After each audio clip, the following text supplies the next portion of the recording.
Hello, everyone, and welcome to this Monday evening, or depending on where you are, session as part of the Polymath Festival. This session is titled Researching the Polymath, and my name is Isaiah, and I'm joined here with two very distinguished guests. We've got Dr. Angela Cotelessa and Professor Dean Keith Symington. So today we'll be kind of digging a bit deeper into what a polymath is, what traits these people have, how they've been studied in the past, and how they continue to be studied in the present. For a bit of background on myself, I am a faculty member at the London Interdisciplinary School, where I teach anthropology and product design perspectives to solving some of society's most pressing and challenging problems. For example, how do we measure unhappiness? How do we identify unfairness? How do we create ethical supply chains? How do we eradicate forms of injustice from every fabric of our society? So some very powerful and relevant questions and challenges that we're facing as a society. And when I'm not teaching, I work as a strategist and anthropologist at a creative strategy consulting firm, advising senior leaders, CEOs, and co-founders on how to align brand, product, and mission. So my background is largely in the space of product design, anthropology, social sciences, but I also studied computer science, engineering science at UCL and at Harvard. And first we've got Dr. Angela Cotelessa. So her background, she's dedicated to helping individuals reach their fullest potential. Her doctorate from George Washington University is in human and organizational learning. The focus of her doctoral research that she'll touch on later and dissertation was on modern day polymaths, people with broad, varied expertise in both the arts and sciences. Since 2017, Angela has worked for the American federal government. From 2007 to 2013, she was a non-political civil servant at the Executive Office of the President. Since 2013, she has worked at the Center for Leadership Development, helping make the federal government more effective, one leader at a time. Joined with Dr. Cotelessa, we also have Dean with us today. His background is also incredibly interesting, and as we'll touch on and learn later on, Professor Cotelessa looks at current polymaths, whereas Dean looks at past polymaths. And so Dean is a distinguished professor of psychology at UC Davis. He is particularly interested in the study of human intelligence, creativity, greatness, and the psychology of science. He also serves on a number of editorial committees and is currently associate editor of the Wiley-Blackwell Encyclopedia of Adulthood and Aging, as well as direct submissions editor for the Proceedings of the National Academy of Sciences.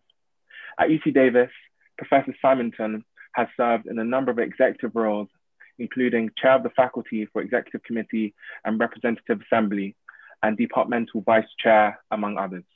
Thank you so much, both of you, for joining me today. To kick us off, thank you for having us. Thank you. To kick us off, Dr. Angela Cotelessa, would you like to share a bit more about your doctoral research and what you kind of study? Sure. And I just wanted to say thank you to AQUAS and the Da Vinci Network for organizing this amazing festival and for inviting me to participate and collaborate. So I just want to say that to start. So yes, I was a doctoral student at George Washington University. And of course, part of what you do as a doctoral program is you write a dissertation, you do research.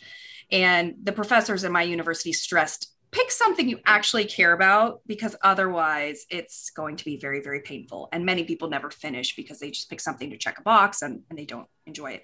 And I thought to myself, what do I care about? What do I want to be when I grow up? What's interesting to me? And I'm really fascinated by just human potential and how can we be our best selves. And when I think about living my own best life, I think about being all in and having the full human experience, not fitting in a narrow box, even though we live in this age of specialization where there's a lot of pressure to do that, to specialize and be very limited in how you experience your human life.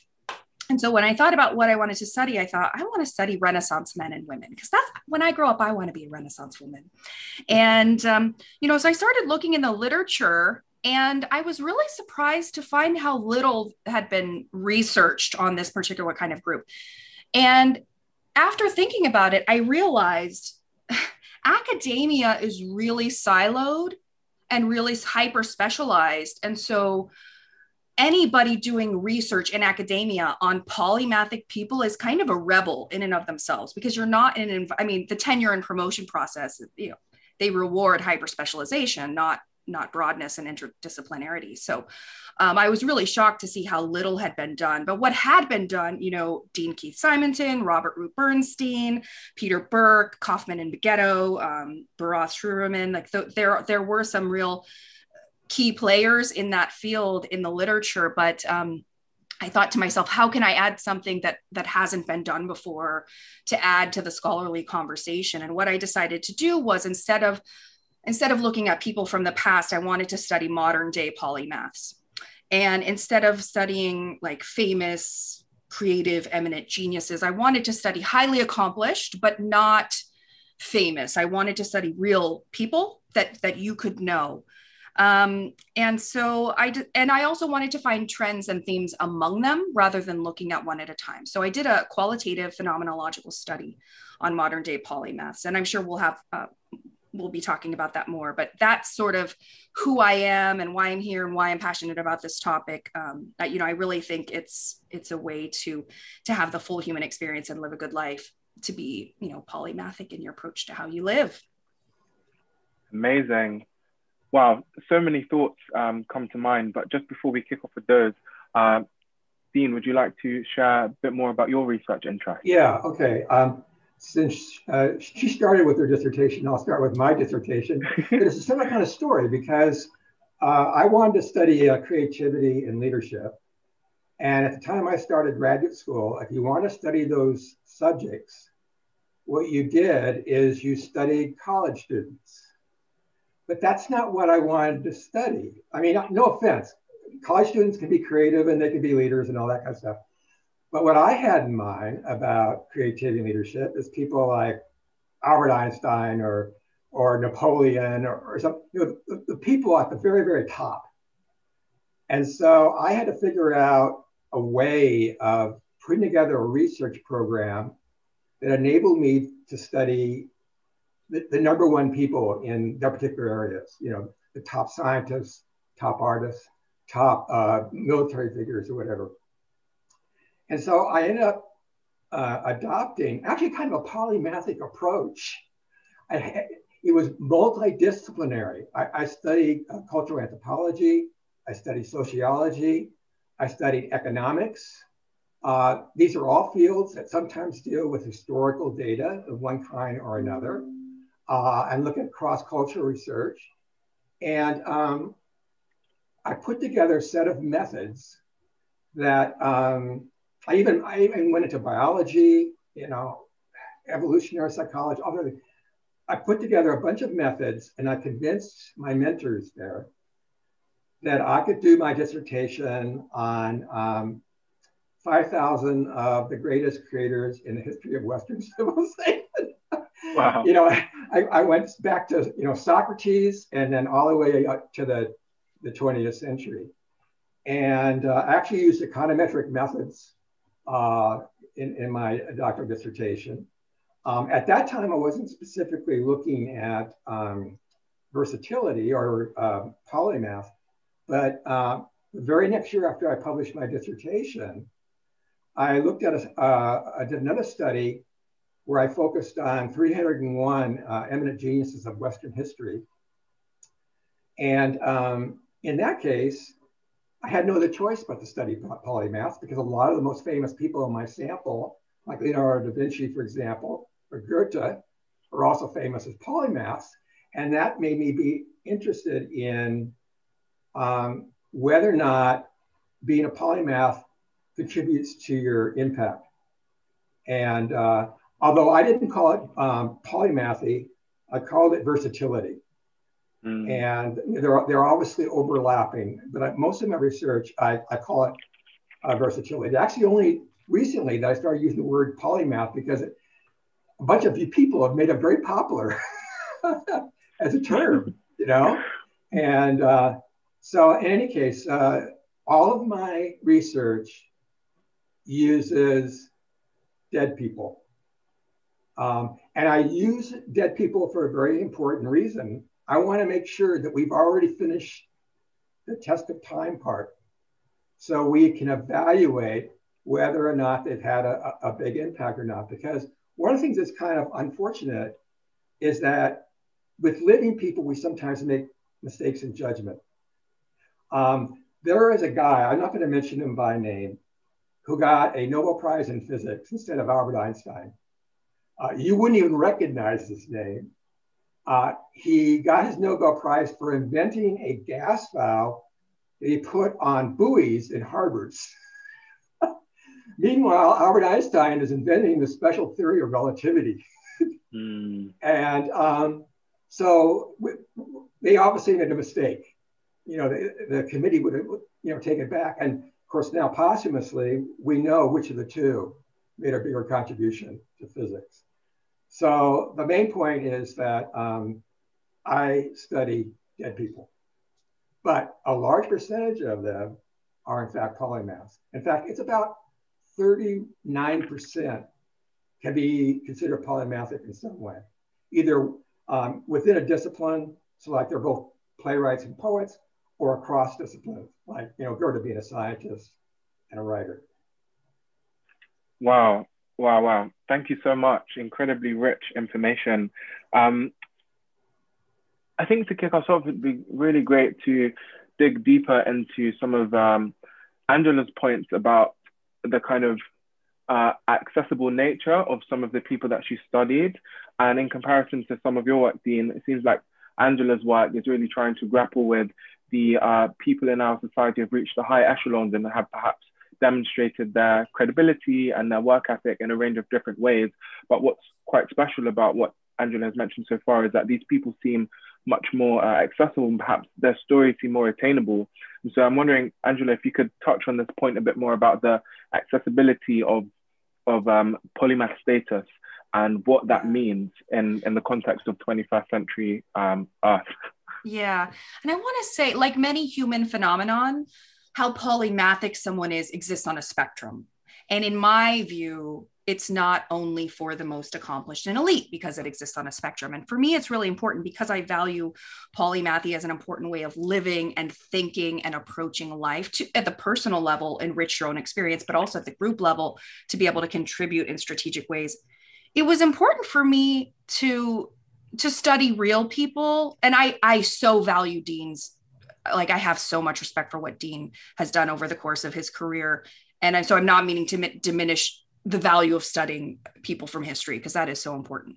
But my approach, of course, was to study real people in current day, accomplished across disciplines, real movers and shakers, but not celebrity types necessarily. And the reason that's so important is because I want more people to explore their polymathy. I want more people to lean into that part of their humanity and not buy into the fairy tale that we all have to be specialists, like that's normal for humans, because in my opinion, that's not how everybody's wired. So the reason I wanted to study real people is to say that, hey, even if you don't identify as a polymath right now, if this appeals to you, you can lean into that. You can explore it more. You can be more open. You can be more curious. You can be more brave, and that's okay and normal. So yeah, I guess at the end of the day, my point here is that it exists on a spectrum. It's not only for the elite. It's not only for the Leonardos. And it would be strategic for humanity as a collective to facilitate the development of more polymathic types. And the way we do that is not by making it only for the elite or only for people from history. We've got to make it more accessible for real people to want to aspire towards. Can I make a comment on that? Yeah, go for it. Because I agree with Angela's position 100%, because one of the things that kind of upsets me is that people often ask me, why aren't there any more polymaths? And part of it is because I'm to blame for it, because I'm studying all these dead people, and people are saying, where are the, well, it turns out there are people alive that can be considered polymaths today. And it's extremely important to acknowledge that it's not a past thing that is no longer available to a human being to pursue today. Maybe, like she says, not to the magnitude that a Leonardo displayed, but even half of a Leonardo is pretty amazing. No? Yeah. You know, can I add one other thing to it? A little play on words is if you agree that something like polymathy does exist on a spectrum, and of course there's range or versatility or breadth as one measure, and there's depth, like how much expertise in any given discipline does someone have. Those are the basic two measurements of a polymath: breadth and depth. So if you believe it exists on a spectrum, then the most accomplished, the people with the most breadth and depth, maybe they could be called a polymath. But the other people, what do you call them? And so one of the things I do is I call them polymathic. I use it as an adjective rather than a noun. And so I'm sure we do have eminent creative geniuses alive right now who are just the most amazing polymaths. Absolutely. It's possible to be Leonardo-like in current day. Okay. But there are also many other people who can be polymathic in their approach, in their nature, in their values. And they, maybe they're not a polymath, but they can be polymathic. Wow, this is so beautiful. I really love this use of language, because I can even envision it being used in schools as a way to encourage students, pupils to, dig deep into some of their passions, for their passions not to be seen as a distraction, but to actually be seen as polymathic. And I really love this idea of language being adopted and appropriated in ways that facilitates this, support of potential. And it actually reminded me of, Wakas's book, the Polymath, that has actually sparked this whole festival. And he talks, I suppose, in ways bridges, the research that both of you are doing. He looks at past polymaths, but also current polymaths. And I think it's incredibly important, as you talk about, for this language to become part of our typical vernacular, and for people, if they're not polymaths per se, but to have, if they have polymathic skills and attributes, for that to be encouraged and for there to be a language around describing these people in society. I have a couple of more thoughts, but I'd love to hear some more from Dean. And so, Dean, I'm wondering, throughout your research and the book, you've written many books, 13 to be exact, if my research is correct, and over 340 publications.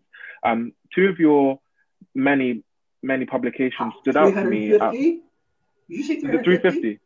No, it's over 550. Oh, great. Well, thank you. You're off by 200. Yeah, perhaps someone needs to update your Wikipedia. Someone needs to update your Wikipedia. And that's even more incredible. And so from your book, Greatness, Who Makes History and Why, and the Origins of Genius, it kind of had me wondering if there are certain traits and qualities that you've been able to pass out about these people in history, and like what has made them so special, what has contributed to their success and their abilities to pursue polymathic aspirations. It was actually a question I had in the back of my mind as Angela was speaking.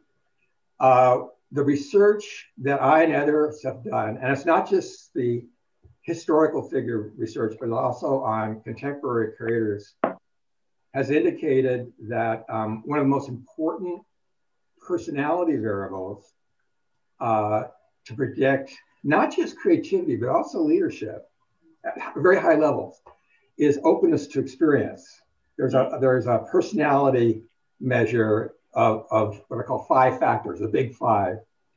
And one of the big 5 factors is the openness to experience.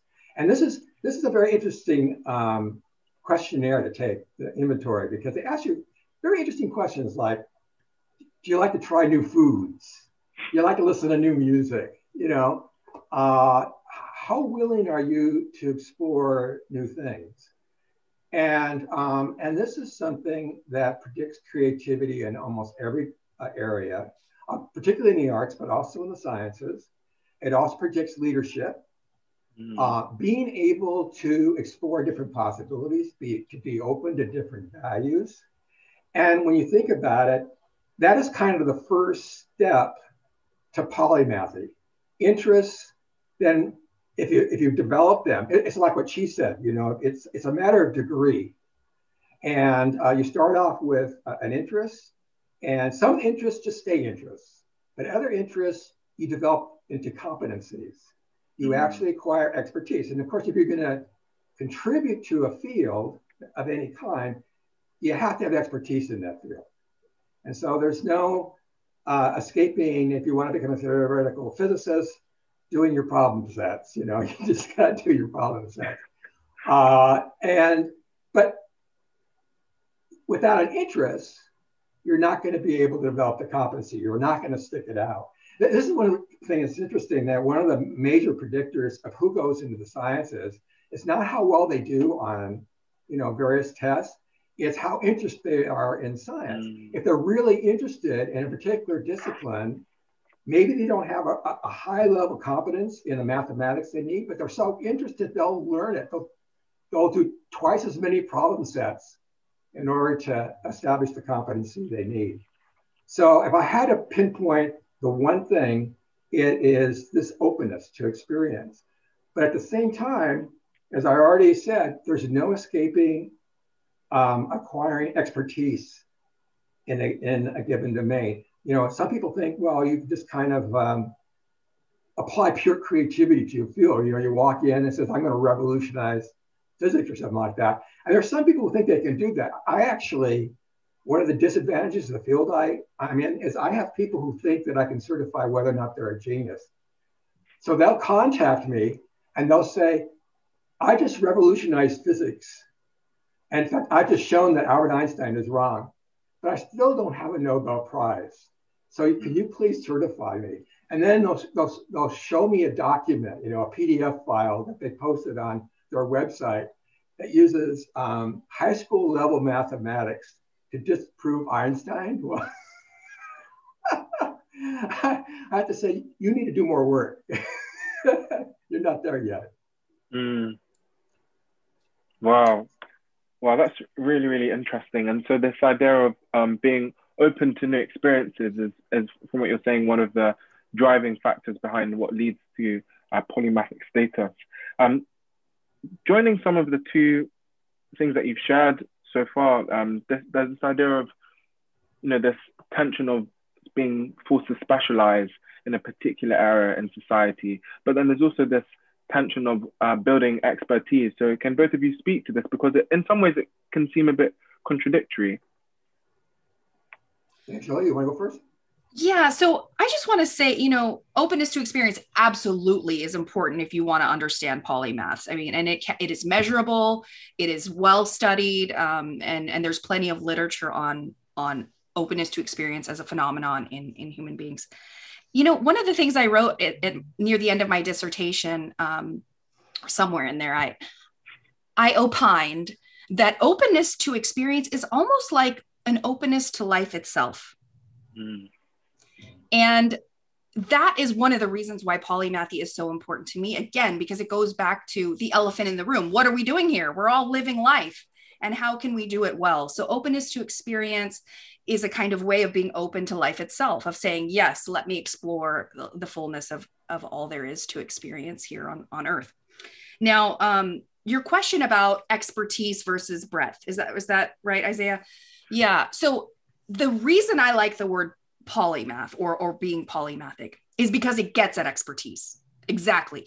It's not a jack of all trades. It's not a dilettante. It's not a scanner.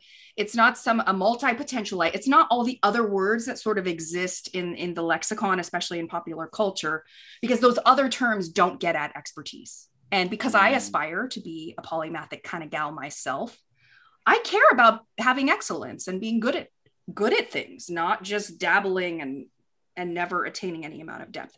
So it is really important. The reason I studied polymaths, the reason I use that word and not many of the others, is precisely because it implies that you have expertise in depth in at least 2 or 3 different areas. And that's something I respect. So yes, I think to be a polymath, you have to have expertise, but you have multi-expertise, and that's the key. And sometimes just give a more personal example. Sometimes you end up realizing that certain interests you're never going to develop into an expertise. I once fantasized that I would become a great guitarist as well as a lot of other things. And about midway through graduate school, I said, you know something? It's time to hang up my guitar. That I do not have a talent that no matter how much I practice, I would ever become a Jimi Hendrix or a Clapton or whatever like that. And I would have to give up something else that's more important to me to get there. So it was just distracting. Now I still developed other talents, that I felt I had the ability to develop and still not make any big sacrifices. But sometimes you have to narrow things a little bit as well, give up certain things, and giving up the guitar. That's why you don't see a guitar in the background at all. But on the other hand, it's also interesting that there's something to be said for specialization, becoming the #1 person in your field. And there's this very interesting study that was done on a colleague, Frank Soloway, who's done a lot of work on openness and birth order and whatever. And he approached me once and he says, you've collected all these data measuring how eminent scientists are. I had to study a number of studies of over 2,000 scientists. And some of these scientists, are obviously famous, like the Einsteins, and others you probably have never heard of. But they did make one important discovery or, some laboratory technique or whatever. So they're in the 2,000 plus, okay? And he said, I want to look to see what's the relationship between their eminence and a measure I have of how specialized they were as a scientist, okay? I mean, you have some scientists that devote their entire, well, for example, there's this one guy who actually got a Nobel Prize, but I imagine a lot of people in the audience have never heard of him, a guy named Michelson. He was at the University of Chicago, and he spent his career measuring the speed of light to more and more decimal places. I mean, he did other things associated with the speed of light, like an interferometer experiment and things like that. But he was very, very specialized in his laboratory techniques, in his research topics, and what have you. But he still got a Nobel Prize.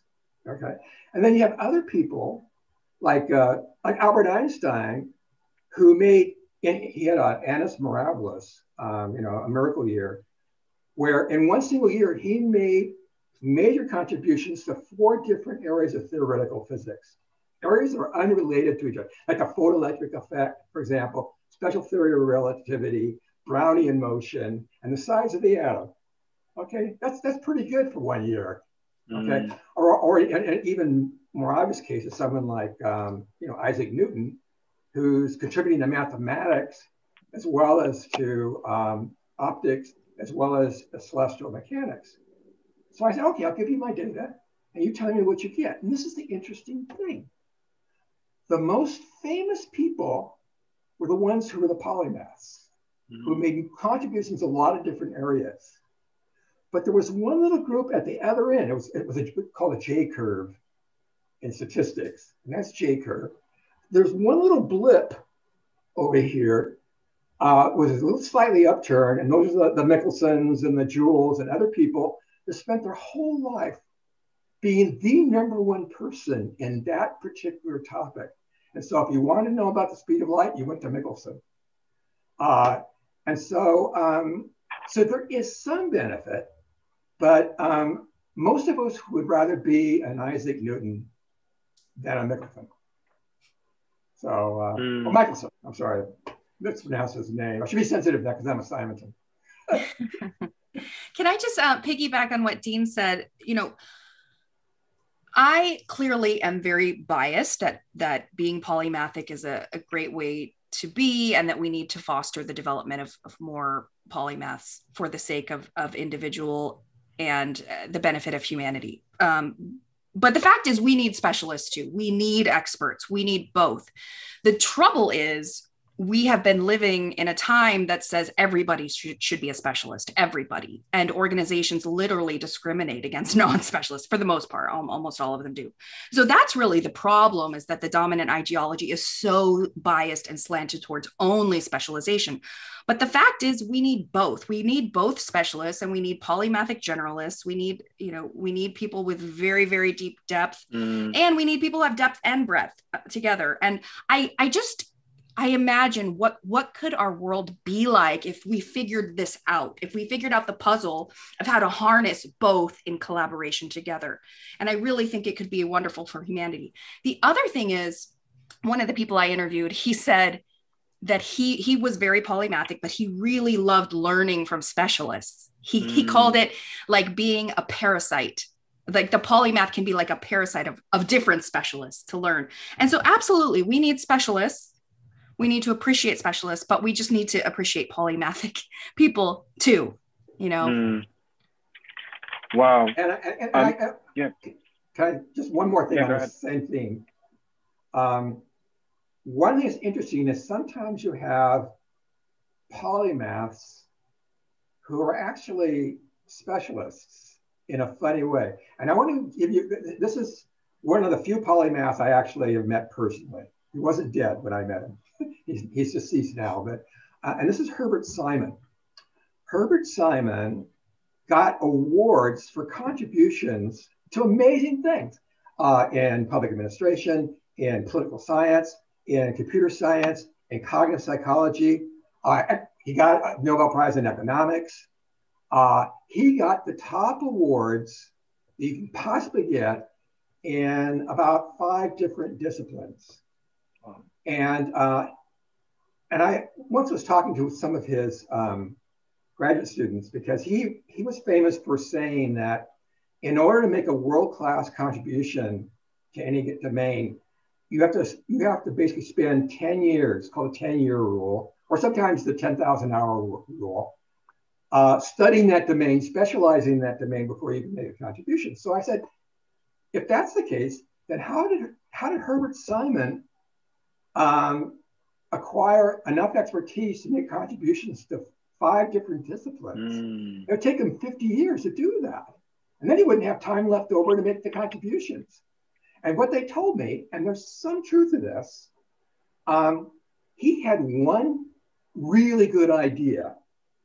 And then what he realized is this is a good idea that would have a lot of implications in economics. It would have lots of implications in cognitive science. It was the idea of bounded rationality.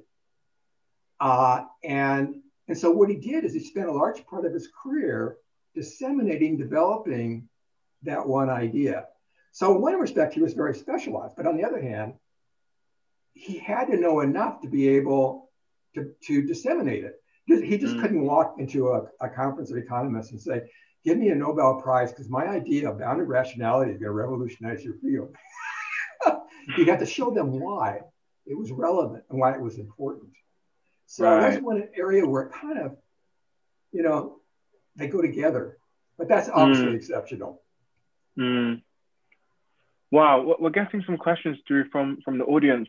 Just before we touch on those, in your opening kind of introductions, you shared how you've researched this topic in different ways. Angela spoke about using quantitative phenomenology as a tool to study polymaths, and Dean, you kind of spoke about your very interdisciplinary approach, touching on cultural anthropology, a bit of biology, evolutionary psychology. Can you both kind of elaborate on what these tools have allowed you to find while researching people and how impactful they've been to kind of surface some of these insights? Should I go first? Dean? Okay. So I did a qualitative study using phenomenology. And the purpose of phenomenology is to understand lived experience. And I found a number of interesting things. I guess at the end of the day, if I had to give sort of one takeaway from my study, it would probably be that polymaths are not, modern day polymaths are not very well understood supported, it's not very easy in the current context. Like that would probably be like a big picture bottom line. Some other interesting findings or themes, I'll say, identity around, for example, identity theory and social identity theory say that people find their identity because they can find groups to be in groups and out groups of which they don't belong. And what was so interesting is that polymath as identifying as a polymathic person, people realized they were polymathic because they could never really fit in. Like they could partially fit in lots of groups, but they realized, oh, I'm this thing because I'm a hodgepodge and I'm multifaceted. And so that was really interesting because it's kind of different than how most people tend to find their identities, especially for more specialized, discrete, discussed topic. Polymathy as a topic of discussion is rarely even acknowledged either. So there's a real kind of like awakening people get when they realize, oh, I'm this way and it's a thing and that's okay. And yeah, so identity was something interesting that came from my study. I would say also that, you may think that it takes coming from a family with wealth and a functional household, and that it's those people who become accomplished polymaths. Like that would be an easy assumption to make, but that is not at all what I found. What I found is that it was split in both cases, that having financial resources could certainly help someone explore their polymathy and develop that in themselves. But the opposite was also true, that not having financial resources forced people to learn to do for themselves because they couldn't outsource. So that was an interesting split finding in them. Money, no money, you could still be a polymath. And the same was true for kind of family functionality, having supportive parents who told you, let's explore what you want and just sort of follow the child's interests. Like that could certainly help someone be polymathic growing up in a supportive household. But there were others who had very dysfunctional households, and developing their own toolkit was a way out. And so that was another finding, is that, oh, you could come from a functional family or not functional family, and either way you could become a accomplished polymathic person. And I think that gives hope for everybody that like this can be accessible, like regardless of your financial background or your upbringing, like you can explore your inner polymathy too. A few other final things before I take up too much time. I didn't ask anything about imposter syndrome. And so many of these accomplished, confident, just really impressive individuals, so many of them told me they feel imposter syndrome because they're not narrow specialists, right? In comparison to kind of gold standard in modern society. So that was interesting that they're confident, but they experience imposter syndrome. And then obviously creativity, is one of their superpowers, also being able to connect, to find common ground with lots of other people because they've got this broad toolkit. So there were a lot of interesting findings. I guess, like I said, though, at the end of the day, what my study revealed is that, there are pros and cons, there are challenges and advantages to being polymathic in the current context. Wow, thank you. Before I begin with obviously the methods I use, because they're quantitative and trans-historical and cross-cultural, are going to be very different in their implications. But I just want to say sometimes there's overlap. And one of those is I've done a lot of research on what I call diversifying experiences. And these are experiences that happen in childhood and early adolescence that kind of set you off track. There's sort of this normal tracking of socialization. You see it in your schools, you see it in parenting. You shouldn't be a poet, you should be an MD, what happens to be. And what I find is that that diversifying experiences and these are any kind of experiences that will set you off on a different track from everybody else. It could involve economic ups and downs. It could have parents who are from two cultures or two religions, or two different nationalities. It could be some kind of traumatic experience like losing one or both parents in childhood or adolescence. There's a number of different experiences that can do this. And you can have too much of it too. You can have so much that you're overwhelmed. Like, for example, parental loss is one of the predictors of later achievement, but it's also a predictor of suicidal depression. And you're not going to be much of an achiever if you commit suicide, So, but anyway, that's one area. But of course, that's diversifying experiences. What I found using quantitative methods rather than qualitative methods. So it's nice that they can reinforce each other. Mm-hmm. Okay, but now what's particular to my approach? I think there's two things. First of all, because it's quantitative, I can measure what the relationship is between two things. For example, I've looked at what is the relationship between estimated intelligence and versatility. And I find that there's a positive relation. And that kind of helps partly solve the problem of polymathy, is that if you have a high general intelligence, it can go off in different directions and you'll have enough to pursue those different directions. If you have low general intelligence, you better focus on just one because that's your best bet, okay? The best you can do. So being able to actually quantify is extremely important. The other thing that is important in my technique, since I can study anybody who's famous, no matter when they lived or no matter where they lived, okay? So I can study polymathy. Well, I've studied, my research has looked at every single major civilization. I've looked at Chinese civilization, Islamic civilization, Japanese civilization, and of course, Western civilization. And back into history of those civilizations. I mean, China goes way back as a civilization. And as well as subcultures within a given civilization. Like within the United States, I've looked at African Americans. I've looked at just women, if you want to call that a subculture, but it is in a way. We've made them a subculture, you know. So I can look at things that gets back to the multicultural, cross-cultural perspective that I developed. And that allows me also to see where things are similar and where things are different, because every civilization does certain things differently, but there's also a common core to being a poet, whether it's writing poetry in Chinese or writing poetry in Latin.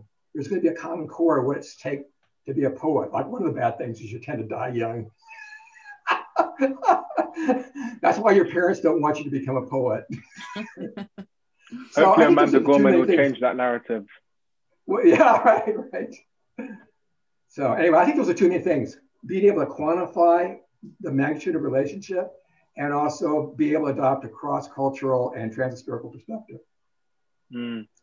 Amazing. So we've got these kind of ideas around how having a polymath experience really helps your identity formation, but also has this added baggage of perhaps imposter syndrome because you haven't really found your place, but in ways having a polymath status or identity allows you to find your place in society. And then from the inside, we've got this idea of this almost sacrifices in this tension between creativity, intelligence, and then the other experiences that you have kind of growing up and how all of that intersects to contribute towards someone's lived experience later on in life. And so with that, I think it'd be great to take some questions from the audience. And so one question here is from Michael, and Michael says, Dean talks about openness as a predictor of eminent creativity and leadership. Do you find significant interactions between openness and conscientiousness? Oh, that's an interesting question, because conscientiousness is also one of the big 5 personality factors. And there's actually kind of a ambivalent relationship between the two, because to be really, really conscientious kind of militates against being open. You know, you can't pursue a hobby because you have to do your problem sets. You do your problem sets because you're conscientious, okay? And so there's often this tension between the two. And so what you end up doing is kind of oscillating. It's almost like having a split personality. Oops, I forgot about that. Where you have to know when you're going to be conscientious and when you're going to be open. That there's some times where you just kind of have to sit down and do your homework. You do the problem sets, write that paper, whatever it happens to be. And there's other times where you say, heck, I'm going to play the guitar now. I'm going to compose music, or I'm going to do something fun, that is part of developing a polymathy. And so I think the important thing is having a flexibility in your approach to life and going back and forth between the two. There's a lot of research showing that cognitive flexibility is highly correlated with creativity, but life flexibility, I think, is highly correlated with success in life, knowing when to be one and when to do another. Wow. That's my answer. Yeah, do you want to touch on that question, Angela? We've got a specific comment coming in for you as well about that. I'd love to give you the opportunity to touch on that.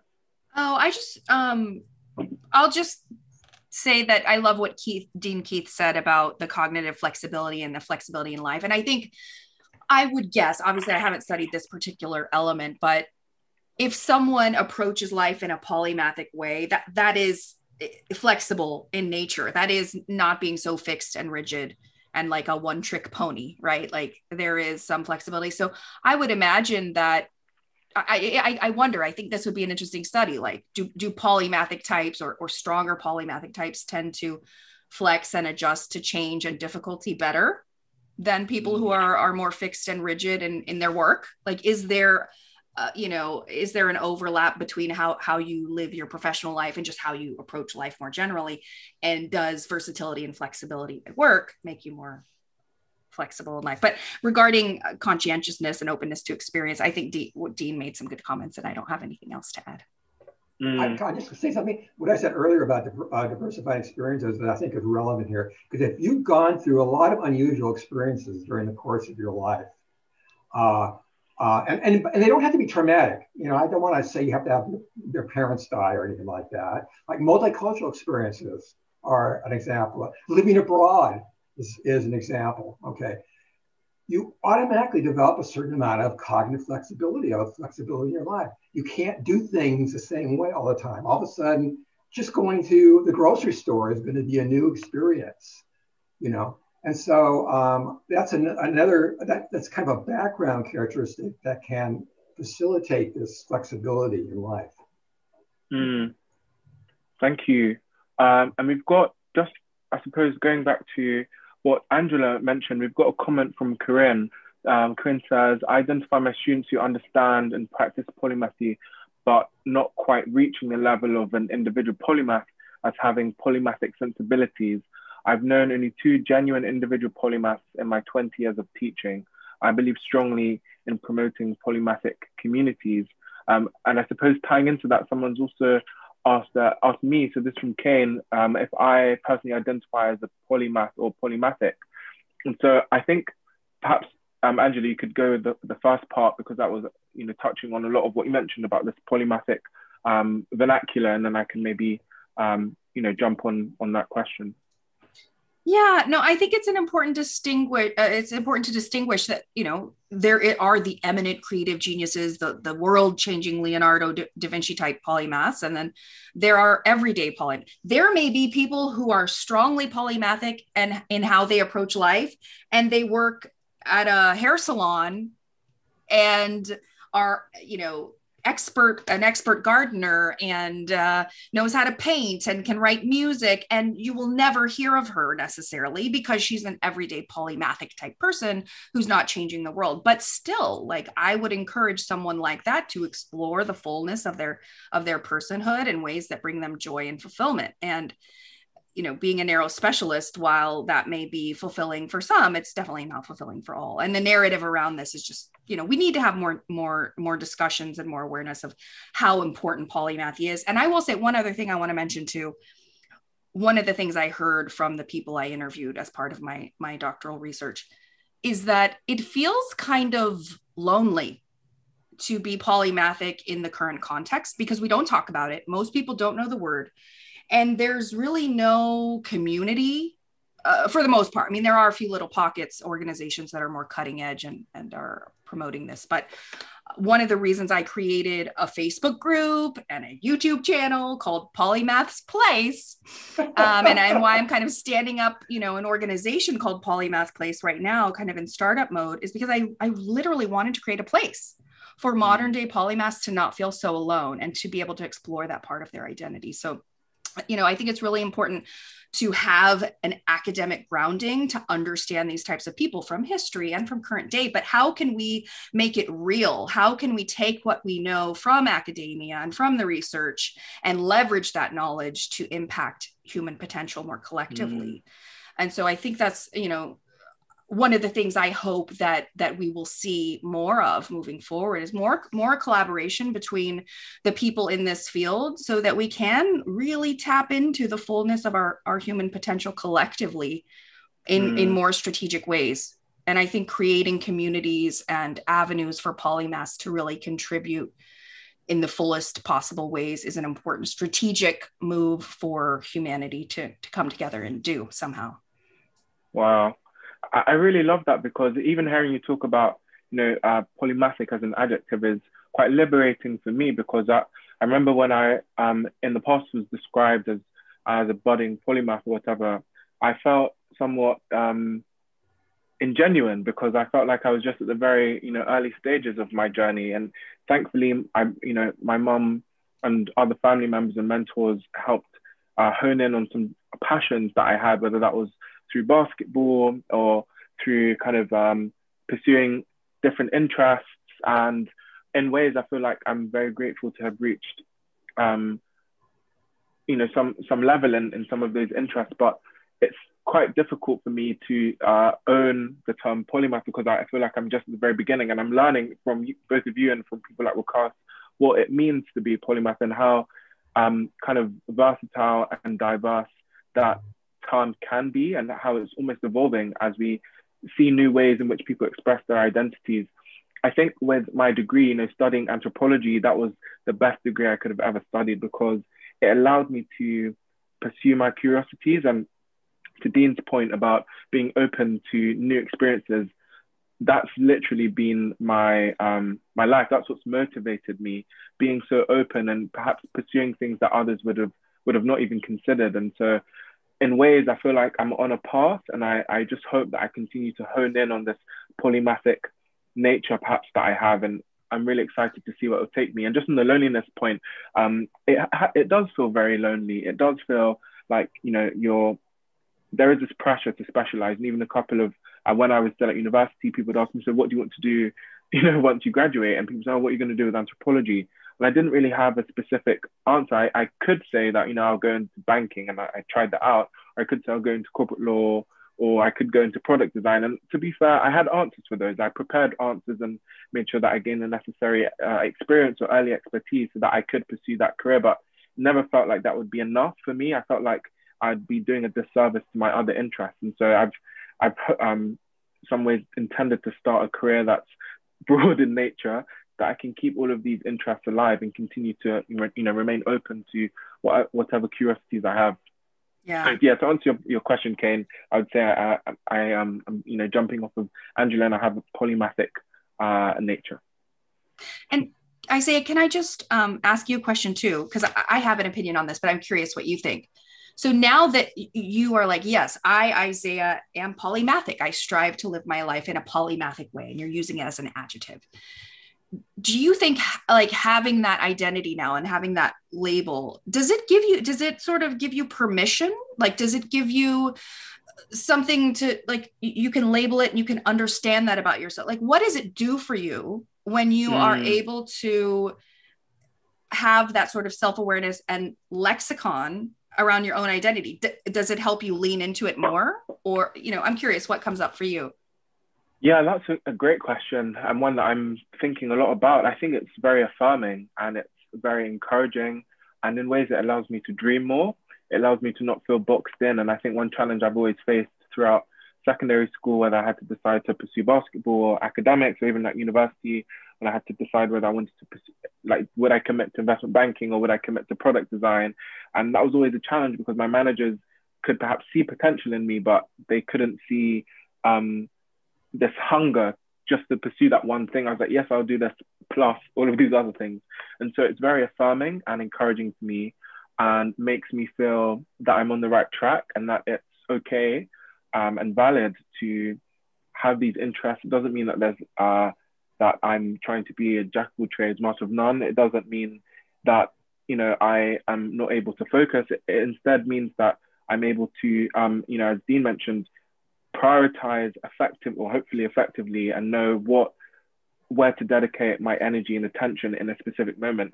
That could mean, being able to dedicate a lot of energy into one task for a couple of hours a day, and then, to be able to switch over. And I think having this polymathic adjective, lexicon allows me to feel comfortable and confident in doing that, and to then have a somewhat shield if I'm then critiqued. And it's like, oh, well, this is just who I am, the same way that other people who I'm going to say, have different neurodiversity are able to explain the way that they navigate the world through the lexicon of whatever neurodiversity they have in a similar way. For me, it gives me that confidence, this is who I am and this is fine. Yeah. Can I just make one other comment and then I'll stop talking so much? But, polymaths as a general rule tend to be kind of uncomfortable with labels. They're so used to defying convention that even having one word to kind of encapsulate their identity can feel very strange. But I personally think having that word, like having a language to describe who I am and my experience and my intentions, it can be very powerful, as opposed to I don't have a word for it and I don't talk about it and I feel super alone in this. It's just, I feel like it shrouds the experience. And, there is something kind of, it can feel very lonely. This is something I uncovered from all the interviews I did, is that it is a singular journey.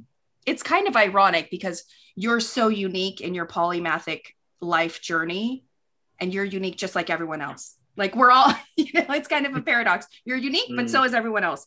But if we can have a language around it, if we can say, okay, being polymathic in your approach to life, or being a polymath for the most eminent, is a thing, and that it's okay, and to build awareness of it and even community around it, I think it's very powerful, so that we can tap into that capacity. Because if we don't talk about it and we don't welcome it and we don't encourage it, how are we ever going to realize the full fruition of that potential?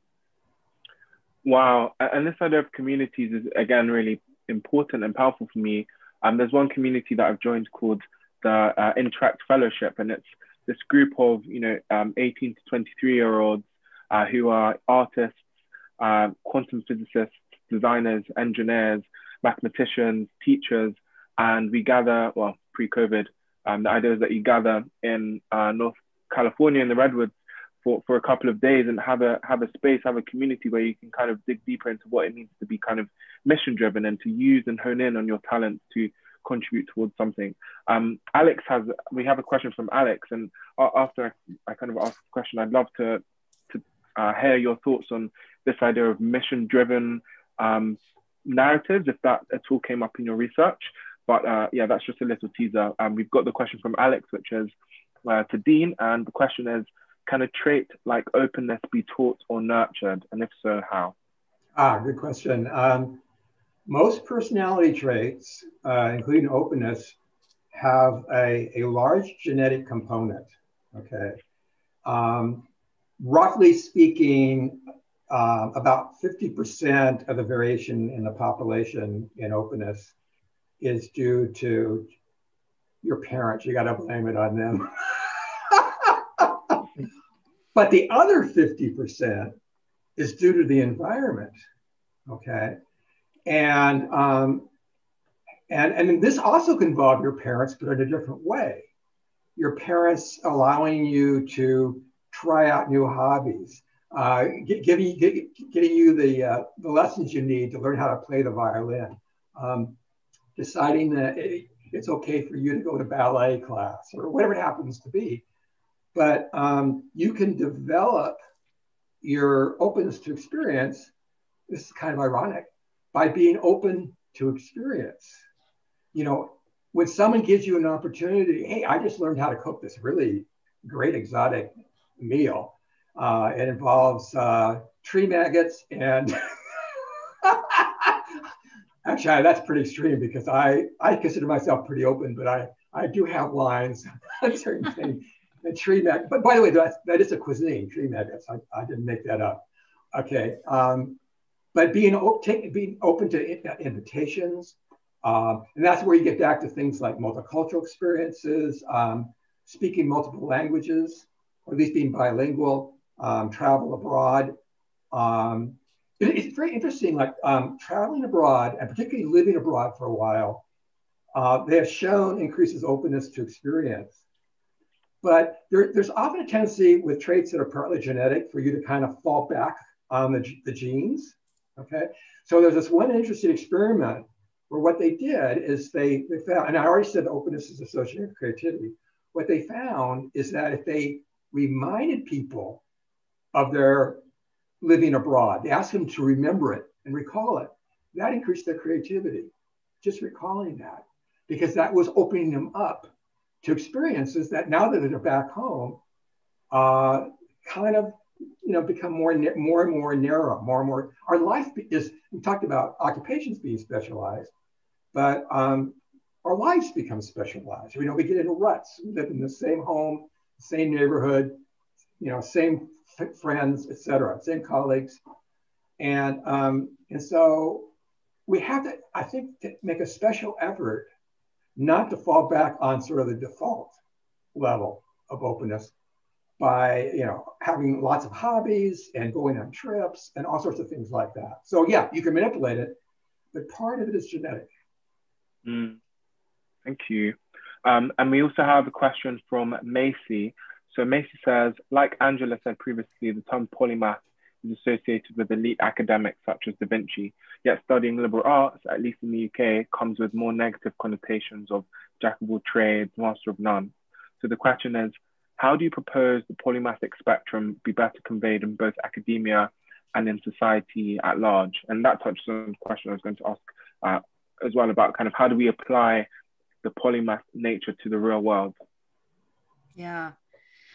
Well, I think the way to promote polymathy and get away from this, jack of all trades, master of none, and maybe people having negative views of it, is to talk about it and understand it more. I mean, exactly this, exactly Dean's work and, the work I did and remembering that, like many human phenomenon, this exists on a spectrum. And at the end of the day, I mean, what I wish for people is for their lives to be self-authored, to own your own story, not inherit a predetermined script from society. And so, changing, this could be like a whole discussion itself, just sort of the educational institutions and like, how can we change education, whether it, elementary school, high school, college, how can we change the school system to promote this more? And, self-directed learning, lifelong learning, life-wide learning. I recently learned this term and I love that. It's not just lifelong learning. There's such a thing as life-wide learning, and it gets at that versatility. But yeah, no, I think we've got to talk about it more. We've got to gain more awareness. We've got to tap into it and leverage it and show what a powerful tool this is for organizations, in universities, that polymathy has wonderful benefits for creativity, for innovation, for breaking down silos, doing more systems thinking. We need that more and more in our complex world. I mean, our world is becoming really, really intense in some ways with the kinds of problems we're grappling with as a species. And so we've got to prepare the pipeline to deal with the difficult problems that are already here and the ones that are continuing to come our way. And the way to do that is, where you get innovations now at this point is at the intersection of disciplines. And that's where you can really grapple with problems in more strategic, holistic ways, not within silos, but at multiple intersections. And polymaths are just very well suited to do that, obviously, because they exist at those intersections. So I don't know that I answered that question very well, but we've got to talk about this more. We've got to be strategic as a species more. And I want to add one thing to that, okay? And that is, I think you mentioned being interested in like happiness and subjective well-being earlier. Mm-hmm. And I think it's important. Subjective well-being or happiness is important. And I think, not necessarily being fully polymath, but being the polymathic kind of person where you don't give up interests just because they're not relevant to your specialty. Albert Einstein insisted on playing Mozart on his violin as a nice way of taking a break from working on his equations. And that's not the only habit. He also was quite a sailor. He had, particularly when he was in Germany, he had a little cottage on a lake, and he sometimes said, I'm done doing equations for now. I'm going to just go on a sailboat. And so having high subjective well-being, first of all, it's intrinsically valuable. You know, our life is important. We want it to be happy. But also, there's a lot of research showing that happiness is associated with greater creativity as well, and greater openness to experience. It's kind of a feedback loop, here. So the more open you are, the more happy you are, the more happy you are, the more open you are, and therefore the more creative you are, the more likely you'll be able to notice things, take advantage of serendipitous experiences. All that kind of stuff is all part of a package that requires that we broaden ourselves and not think that we're better off being very, very narrow and specialized. Amazing. I think we've got about 10 minutes left, so I'll start to, I suppose, synthesize what we've spoken about so far today, and offer an opportunity to touch on the question about this idea of being mission driven in your life pursuit. And so some of the ideas that have come up so far throughout this discussion around the importance of cognitive flexibility and being open to using the resources that you have, or the limited resources that you have, to carve out your own path and not being afraid of that. Also, this idea of polymathy being an approach to life, so a mindset, and not necessarily, and it's this kind of absolute product. It's something that you can hone in on and develop and enhance throughout your life, at least from Angela's research. Also, this idea of owning your own story and not feeling the pressure to inherit a narrative that has been laid out before you. This confidence, around whether that's using polymathic as an adjective to describe yourself, and how that is very affirming to one's identity, or if that's pursuing a role or carving out your own role in your career and feeling comfortable and confident in that. And lastly, the two ideas that I've also got around, from Dean, not giving up on your interests just because they don't seem relevant in any one moment. And I think, you elucidated some beautiful examples of that. And lastly, the importance of subjective well-being and being able to identify and hone in on what brings you happiness. And for some people, that could be being able to, play guitar just after doing some incredibly complicated computer science problem sets, or that could be being able to, draw the most amazing art after spending the day running, a multi-billion-dollar company. And so I think we've got some amazing kind of nuggets and takeaways from today's session. And I'll just kind of leave us with this question of, if through your research you found that polymaths, or people who pursue a polymathic nature, are mission driven, so perhaps not necessarily keen on doing one thing, but are driven by some kind of overarching goal in their life. Yeah, I would say there are common values that I found amongst polymaths. And those values are, first of all, learning. The word means many learnings, basically. So clearly, if you are a polymath, you must value learning. And that is a really, really strong value. And also creativity, like the sort of the exploration, the combinations, the new combinations you can make because of your broad toolkit. Also, there's an underlying rebelliousness that polymaths have, because they're like, oh no, I refuse. I will not specialize. I literally had a participant that said it almost exactly like that. There's a rebelliousness, and on the flip side, a kind of bravery, because they're going against the grain in this age of specialization and not fitting into that box, not squishing themselves into that box. I would say curiosity, flexibility, openness to experience, openness to life itself, I would argue. And impact, wanting to make an impact, not wanting to get to the end of your life and feel like you left it unlived, or you had regrets for things you didn't do. There's a real hunger for experience. It's not even an openness to experience. It's a need for experience. It's not an openness to learning. It's a hunger for learning. And so, I would argue that this is the natural human way. Like, this is in our nature to be this way. these are the, like I said, the kind of values. I don't know if this is necessarily answering the question about being mission driven, but the mission of Polymath is to live out these values I'm describing, and whatever sort of combination it shows up for any given polymath, because each one is unique in their own right. But yeah, I would say wanting to live a good life. I mean, wanting to be the author of your own story. That is the mission. Learn, grow, expand, experience, be the best you can be. Don't live a life with regrets. And I know, like, I came at this from an academic perspective, and I absolutely sometimes feel like, okay, I'm wearing my scholar hat and I'm talking about research and I'm talking about the literature. But at the end of the day, this is kind of like, I feel it's kind of like self-help. It's kind of like, living a good life. I mean, I've got one foot in academia, sort of, as someone who wrote a dissertation on this subject, and I've got one foot in the real world. Like, we can understand this phenomenon, and it matters because it helps you live a good life, right? And so that living a good life, maybe that's the answer. The mission, the mission-driven narrative of a polymath is how can I live a good life? And polymath is the answer for a lot of people. Polymathy is that answer.